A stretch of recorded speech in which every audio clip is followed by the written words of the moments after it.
Does anybody else remember that one time in the 1940s when nobody could get Christmas lights and nobody knew why, and then it came out like 10 years later that it was because America figured out how to turn Christmas lights into a super weapon to win World War II? Yeah, me neither, but we're gonna get into it anyways.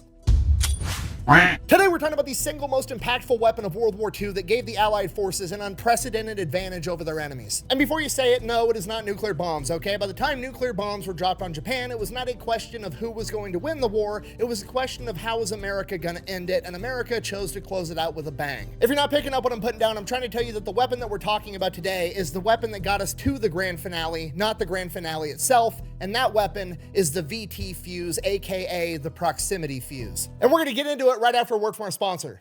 Nick, I have a headache. Have you drank water? Yeah. All right, here. Try one of these. What is it?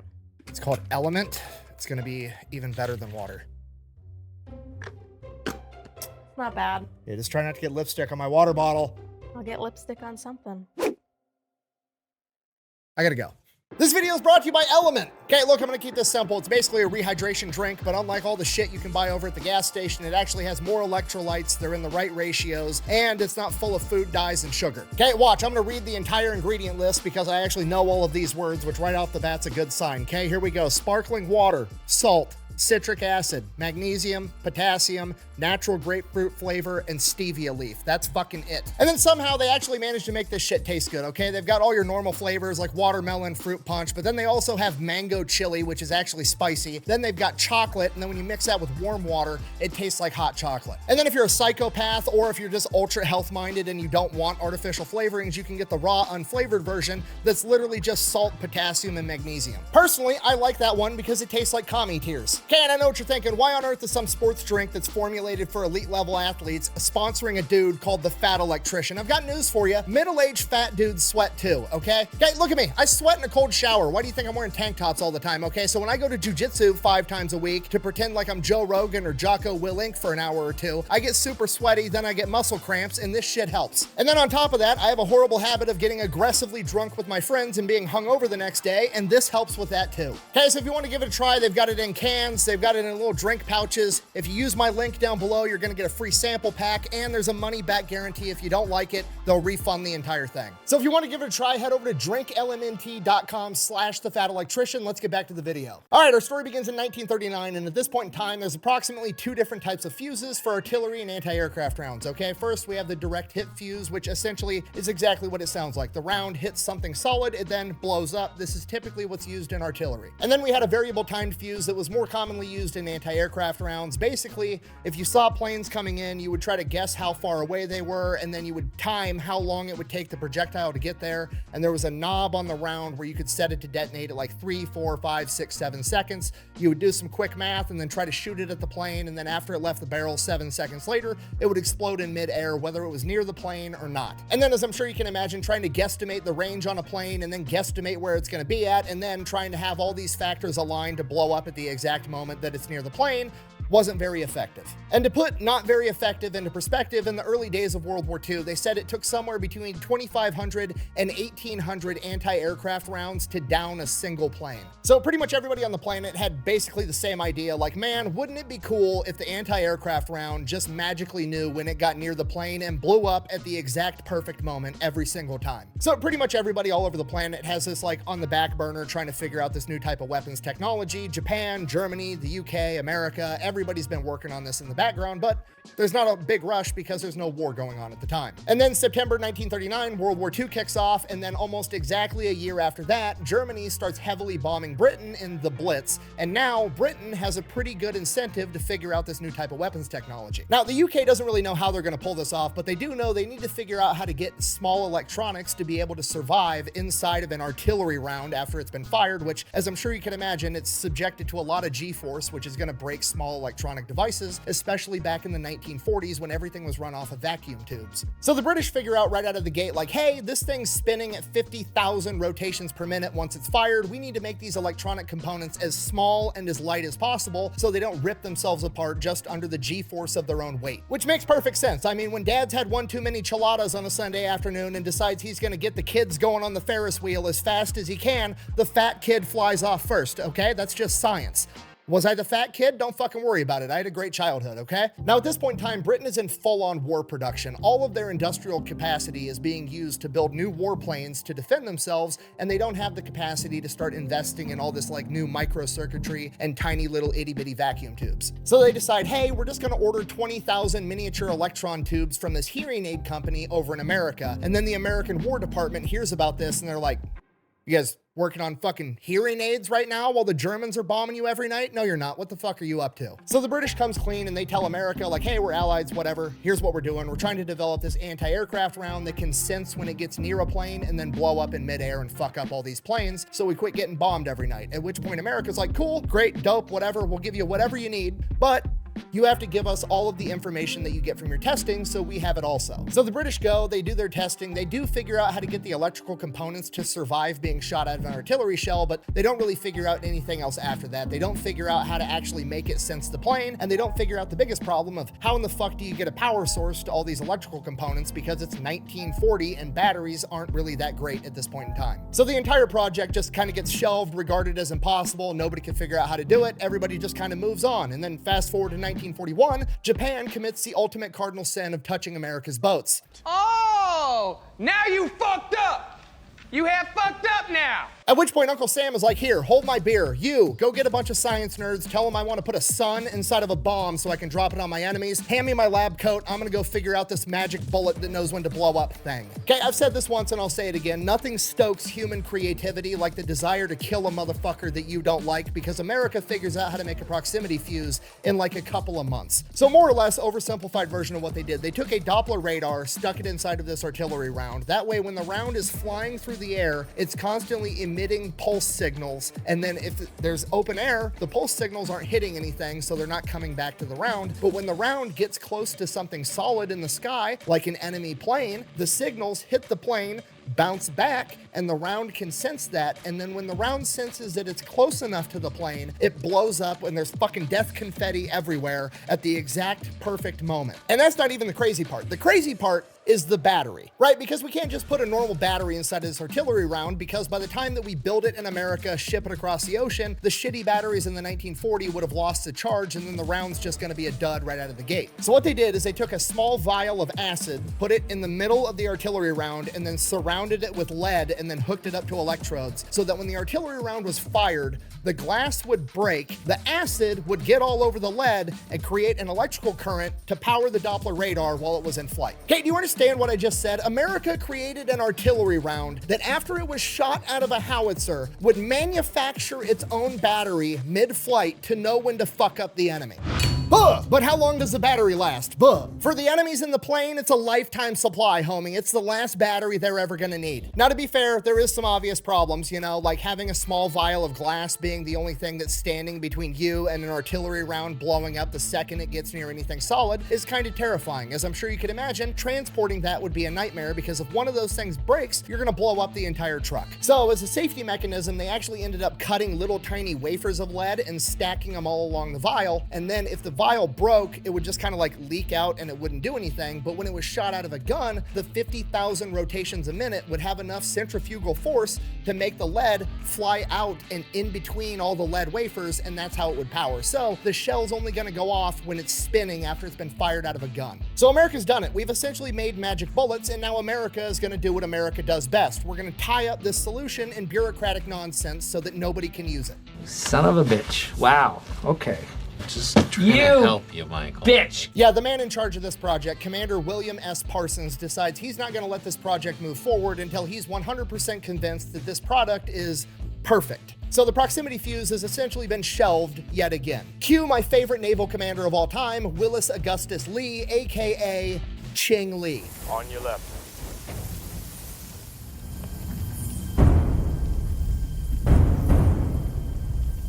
Okay, I did a whole video on this guy a while back. If you haven't seen it, I highly recommend you go watch it because he's absolutely incredible. But the real quick and dirty of it is, this guy has these super thick glasses because when he was in like 7th grade, he got bored and built a bomb that blew up in his own face and permanently damaged his vision. So naturally, he then went on to become a 5-time gold medalist sharpshooter in the Olympics. He then went on to become a strategic genius in the Navy. He is the reason that every single American naval vessel in World War II is absolutely covered in anti-aircraft guns. Using his sharpshooting shooting experience, he is the one that figured out and developed the calculations for a battleship battery to take into account the Coriolis effect, or the rotation of the Earth in targeting data. And he is also the one that pioneered being able to shoot at an enemy using nothing more than radar, even when you can't see the enemy. The man is a prodigy that changed warfare forever. And at this point in time, early 1942, essentially right after Pearl Harbor, Ching Lee was given orders to basically go around the Navy and just cut through red tape and unfuck everything to get the entire Navy as ready as possible for war. And even though he had the authority to cut through red tape, the problem was this was 1942. You couldn't send a text message, you couldn't send an email. Everything was done by either handwritten or typed letters, and then you had to stamp everything with like priority, urgent, standard, telling the mail carrier in the military, like, how quick does this letter need to get where it's going? And urgent, being the fastest option, wasn't fast enough for Ching Lee. So he went and had his own custom rubber stamp made, and he used red ink, and in all caps, his rubber stamp said, frantic. So that way, every time Ching Lee had a project that he wanted to get pushed through the Navy as fast as possible, he would stamp it with a big red frantic, and then every paper pusher in the Navy has that come across their desk, and they're like, oh shit, oh fuck, I've never seen anything labeled frantic, and they grab it, and that is now their sole mission in life, to get this to the next place. So all his shit gets done super fast. So as soon as Ching Lee hears that we've essentially made magic artillery shells tied up in bureaucratic nonsense, he gives it the old frantic stamp and pushes it right along, saying, and I quote, "We're looking for a workable solution, not a perfect one." So it immediately goes into testing, and its first test is to have an anti-aircraft battery on the ground firing at a bunch of radio-operated drones above, and these proximity fuses absolutely crush these drones, okay? The only person disappointed was the commanding officer of the drones, because he was mad they were shooting down all of his drones. You ruined my free toy! Great, next phase of testing takes place in August of 1942. They take the proximity fuses out in the USS Cleveland, and they're gonna try to shoot down drones over the ocean. This testing is slotted for 2 full days, and they've got 3 drones to shoot down, okay? Bear in mind, the British are reporting back that it's taking approximately 1,800 anti-aircraft artillery rounds to down a single enemy plane. So, with one ship shooting at 3 different planes, this should take a while. Testing ended up getting cut short because the USS Cleveland shot down all 3 drones with the first 4 rounds fired. Statistically speaking, this should have taken between 5,000 and 6,000 rounds, and it took 4. So obviously at this point, America's all in. Call up Rosie the Riveter, we've got something new to make, the whole 9 yards, right? Now the problem is, how the fuck are we gonna mass produce this thing, right? Because we're using these tiny little tubes that were used from hearing aids, and hearing aid manufacturing isn't that big at the time. We're not gonna be able to mass produce this thing. So the government goes out to General Electric, which coincidentally is the biggest manufacturer of Christmas lights on the planet at this point in time, and is like, here's the deal. You're not making Christmas lights anymore. You're gonna take those little Christmas lights, and instead of putting a little light filament in there, you're gonna fill it with this acid, and then you're gonna seal off the other end, and you're gonna give it to us, and you're gonna shut the fuck up about it, okay? At which point GE is like, cool, government contracts are awesome. Now we've got the manufacturing and we can mass produce this thing. This is why you don't touch the boats, all right? You touch the boats, one thing leads to another, and now we're weaponizing Christmas lights. I think you might be overdoing it, Dad. Russ, when was the last time I overdid anything?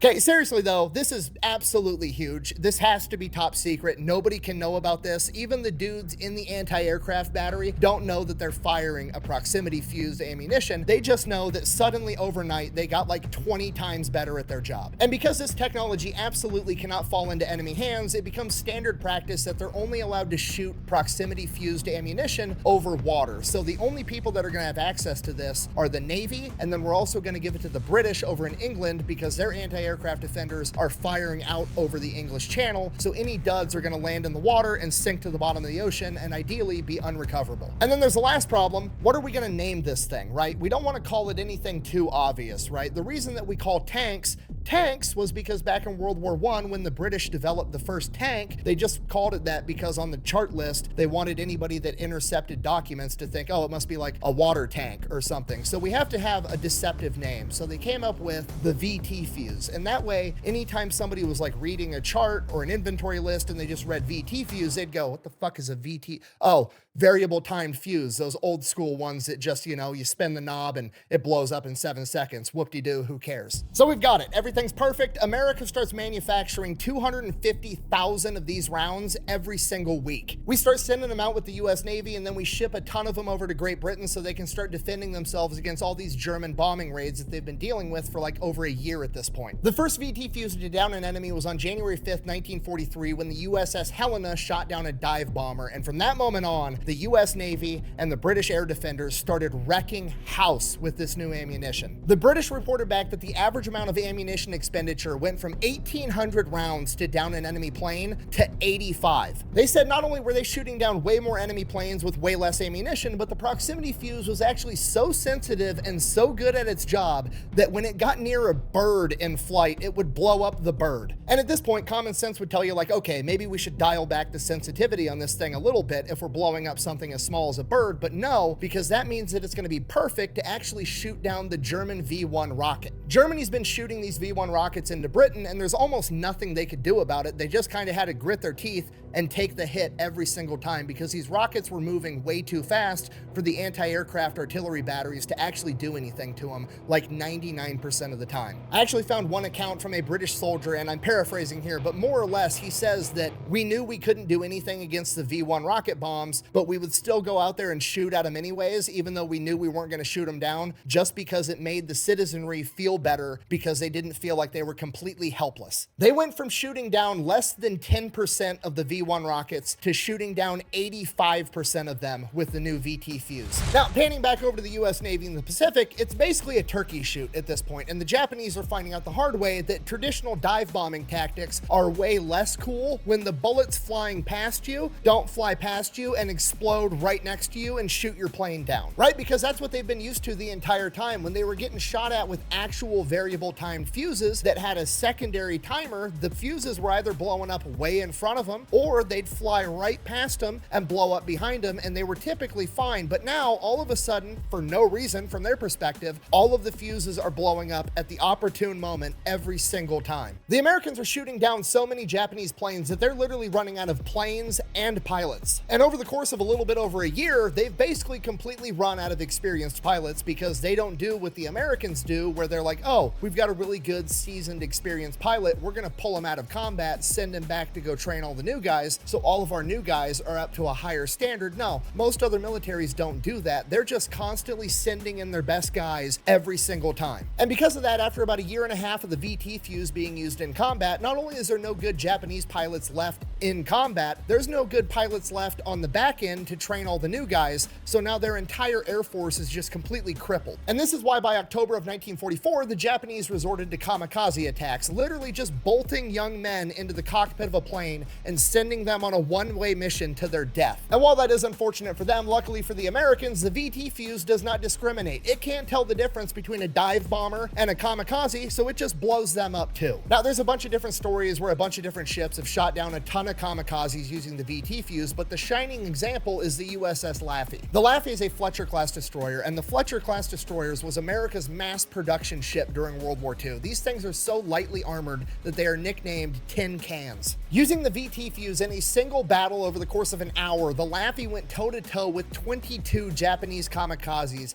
shot down 9 of them, and heavily damaged the rest. Do you understand how demoralizing that has to be to the enemy? Like, there's entire countries on Earth right now that don't have 22 aircraft in their entire military. I think the average for a first world country is somewhere between 100 and 150 total aircraft across all branches of their military. And that's fighters, bombers, recon, absolutely everything. Could you imagine throwing all of the fighter planes your country has at a singular ship that's referred to as a tin can and it fucks up all of them? By this point in time, the VT fuse has officially changed naval and aerial warfare forever. And it's about to change warfare as a whole, because by late 1944, Eisenhower sees how effective the VT fuse is for the Navy in Great Britain, and he ends up demanding that they give it to his ground troops in Europe. After seeing how overwhelmingly effective they are, he doesn't give a shit about it being top secret and only firing it over the ocean anymore, because by the time they're able to capture a dud and reverse engineer it, the war's gonna be over, and he knows that. So they take the VT fuse and they start sticking it in normal artillery. Now, normal artillery up until now was usually direct impact, right? The shell hits the ground, it explodes, launches shrapnel everywhere. That's still pretty effective, but if a dude is like dug into a hole, all the shrapnel is gonna fly right over the top of him, right? And half the shrapnel, once it hits the ground, goes into the fucking ground immediately. So now with the proximity fuse, it's gonna sense the ground 40, 50, 60 feet above, and it's gonna blow up and blow all that shit straight down on top of people, whether they're in a foxhole or not. This new airburst artillery is so devastating that the first time it's ever used in combat, it basically puts the linchpin in the European theater and ends the war. Because the first time the VT fuse was used in combat was at the Battle of the Bulge. Okay, if you don't know what the Battle of the Bulge is, essentially Germany was on their heels and they decided, fuck it, we're gonna throw one big last Hail Mary. We're gonna take everything we've got in one big offensive and attack the American line, try to punch through with our blitzkrieg tactic and destroy the Americans. And it was working out for them right up until it started raining metal. The new airburst artillery absolutely shredded German infantry units. There was nowhere they could hide. Foxholes weren't really that effective against airburst, and even if they wanted to dig one, the ground was half frozen, and when they tried to hide in the wood line, the airbursts literally cut the forest down around them. You can find pictures of the Ardennes forest after the Battle of the Bulge, and the tops of the trees are just cut off with complete carnage underneath them.